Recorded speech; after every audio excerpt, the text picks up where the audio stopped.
പെട്ടെന്ന് ഈ ചോദ്യം പ്രതീക്ഷിച്ചില്ല ഞാനിങ്ങനെ.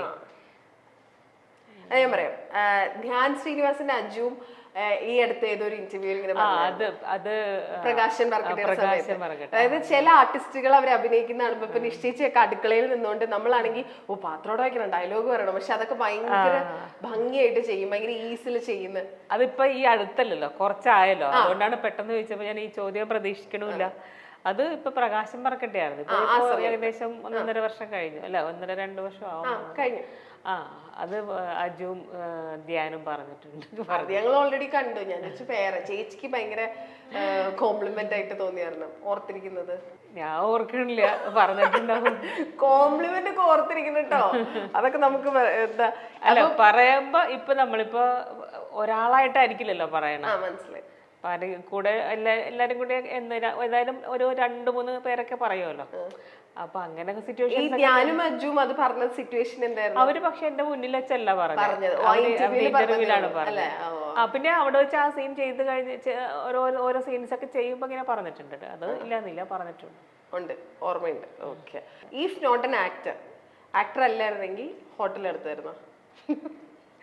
എനിക്കിഷ്ടമാണ് കേട്ടോ റെസ്റ്റോറന്റ്. എനിക്ക് ഫുഡ് ഉണ്ടാക്കാൻ ഭയങ്കര ഇഷ്ടമാണ്. ഒരു പക്ഷെ ചിലപ്പോ ഞാൻ അതിന്റെ ആഗ്രഹം ഉണ്ടായിരുന്നു. എനിക്ക് അങ്ങനെ ഒരു ആഗ്രഹം പണ്ടേ ഉണ്ടായിരുന്നു. അല്ല, അത് ഇപ്പൊ നമ്മളൊരു ജോലി ചെയ്യുമ്പോ ആ ജോലി മര്യാദക്ക് ചെയ്യാൻ ശ്രമിക്കുക.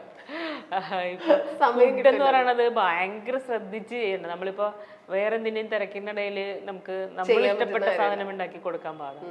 അപ്പൊ നമ്മള് അങ്ങനെ ഞാനിപ്പോ എനിക്ക് ഇഷ്ടപ്പെട്ട സാധനം ഉണ്ടാക്കി കൊടുക്കാന്നതാണ് എനിക്ക് സന്തോഷമുള്ളത്. ഇപ്പൊ വേറെ ആളെ നിർത്തിയിട്ട് അവരോട് ഞാൻ ഇങ്ങനെയൊക്കെ ചെയ്യൂട്ടോ എന്ന് പറഞ്ഞിട്ട് അത് അവര് ഞാൻ ആഗ്രഹിക്കുന്ന പോലെ വൃത്തിയിലും വെറുതെ ഒരു ഓണറായിട്ട് മാറി നിന്നിട്ട് കാര്യമില്ല. ഇപ്പൊ ഒരാൾക്ക് നമ്മൾ ഭക്ഷണം ഉണ്ടാക്കി വിൽക്കുമ്പോ നമ്മൾ ശ്രദ്ധിക്കേണ്ട ഏറ്റവും വലിയ കാര്യം എന്ന് വെച്ചാൽ നമ്മളും കഴിക്കേണ്ടത് അതിൽ നിന്ന് തന്നെ ആയിരിക്കണം.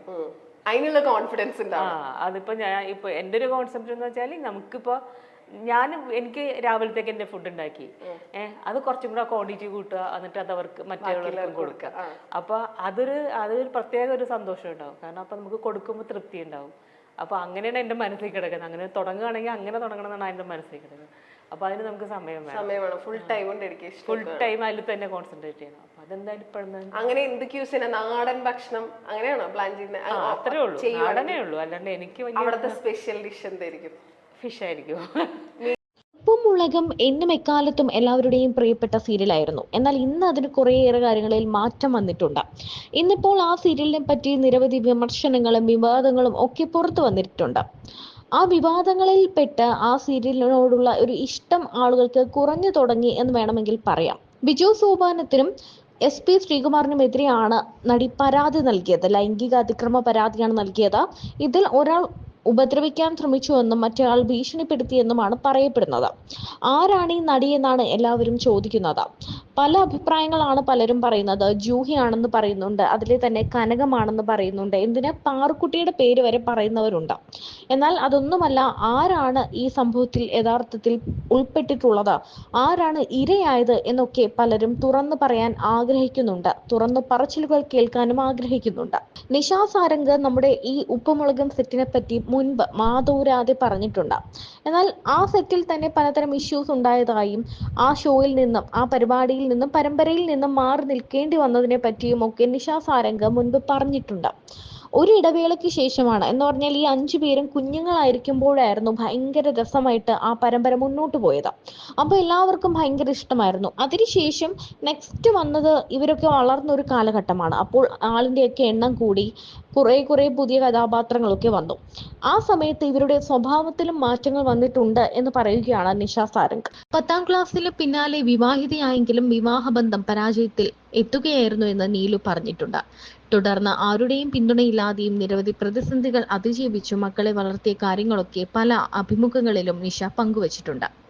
മക്കളൊക്കെ വലുതായ സ്ഥിതിക്ക് ഒരു വിവാഹ ജീവിതത്തിലേക്ക് കടക്കാൻ താൻ ആഗ്രഹിക്കുന്നുണ്ടെന്നും ഒറ്റയ്ക്കുള്ള ജീവിതം മടുത്തതായിട്ടും അടുത്തിടെ ഒരു അഭിമുഖത്തിൽ നടി വെളിപ്പെടുത്തിയിരുന്നു. ജോലിയൊക്കെ കഴിഞ്ഞ് വീട്ടിലേക്ക് വരുമ്പോൾ നമ്മൾ പറയുന്നത് കേൾക്കാൻ ഒരു പങ്കാളി വേണമെന്നാണ് താരം വ്യക്തമാക്കിയത്. പ്രായമായവരുടെ പ്രണയത്തെക്കുറിച്ചുള്ള തന്റെ മനോഹരമായ സങ്കല്പവും നിഷ അന്ന് പങ്കുവച്ചിരുന്നു. അമ്മയ്ക്ക് വിവാഹം കഴിക്കാൻ താല്പര്യമുണ്ടെങ്കിൽ തങ്ങൾ അതിന് തടസ്സം നിൽക്കില്ലെന്നും അമ്മയെ നോക്കുന്ന ഒരാളായിരിക്കണം എന്നാണ് മക്കളുടെ അഭിപ്രായമെന്നും നിഷ പറഞ്ഞു. അതിനു പിന്നാലെ നിരവധി വാർത്തകളാണ് എത്തിയത് നിഷയുടെ വിവാഹം സംബന്ധിച്ച്. ഇപ്പോൾ താൻ ഡബ്ബ് ചെയ്ത ചിത്രം കാണാൻ എത്തിയ നിഷയുടെ വീഡിയോ ആണ് ശ്രദ്ധ നേടുന്നത്. കഴുത്തിൽ താലിയണിഞ്ഞ് നെറ്റിയിൽ സിന്ദൂരം ചാർത്തി എത്തിയ നിഷ സാരംഗിനെ കണ്ട എല്ലാവർക്കും ഞെട്ടലാണ് ഉണ്ടായത്. ആരെയും അറിയിക്കാതെ കല്യാണം കഴിഞ്ഞോ എന്ന സംശയവുമായി ഓൺലൈൻ മാധ്യമങ്ങൾ ചുറ്റും കൂടി. എന്നാൽ ചോദ്യങ്ങൾക്കൊന്നും കൃത്യമായ മറുപടി നൽകാതെ നിഷ സാരംഗ് നടന്നു നീങ്ങുകയായിരുന്നു. ഇത്രയും നാൾ മക്കൾക്ക് വേണ്ടി ജീവിച്ചു, ഇനിയൊരു കൂട്ട് വേണമെന്ന ഇന്റർവ്യൂവിൽ പറഞ്ഞിരുന്നല്ലോ, എന്താണ് അതിനെക്കുറിച്ച് പറയാനുള്ളതെന്ന ചോദ്യത്തിന് ആ കുട്ടി അങ്ങനെ ചോദിച്ചു, ഞാൻ അങ്ങനെ പറഞ്ഞു എന്നായിരുന്നു മറുപടി. കല്യാണ വിശേഷം പങ്കുവെക്കാമോ എന്ന ഓൺലൈൻ മാധ്യമങ്ങളുടെ ചോദ്യത്തിന് എന്ത് കല്യാണ വിശേഷം, ആരുടെ എന്നാണ് നടി തിരിച്ചു ചോദിക്കുന്നത്. പുതിയ ജീവിതത്തിലേക്ക് കടന്നതിനെ കുറിച്ച് എന്താണ് പറയാനുള്ളത് എന്നായിരുന്നു അടുത്ത ചോദ്യം. ജീവിതം പുതിയതല്ലല്ലോ, അതെപ്പോഴും ഇങ്ങനെ നടന്നുകൊണ്ടിരിക്കുകയല്ലേ, അതിൽ പുതുമയില്ലല്ലോ എന്നായിരുന്നു നിഷ മറുപടി പറഞ്ഞത്. 50 വയസ്സുവരെ മക്കൾക്ക് വേണ്ടി ജീവിച്ചു, ഇനി ഒരു കൂട്ട് വേണമെന്ന് അഭിമുഖത്തിൽ പറഞ്ഞിരുന്നല്ലോ എന്ന് ചോദിച്ചപ്പോൾ അത് നല്ല കാര്യമല്ലേ, നല്ലത് എപ്പോഴെങ്കിലും ചെയ്യാമെന്ന് വിചാരിക്കുന്നു എന്നാണ് നടി പറഞ്ഞത്.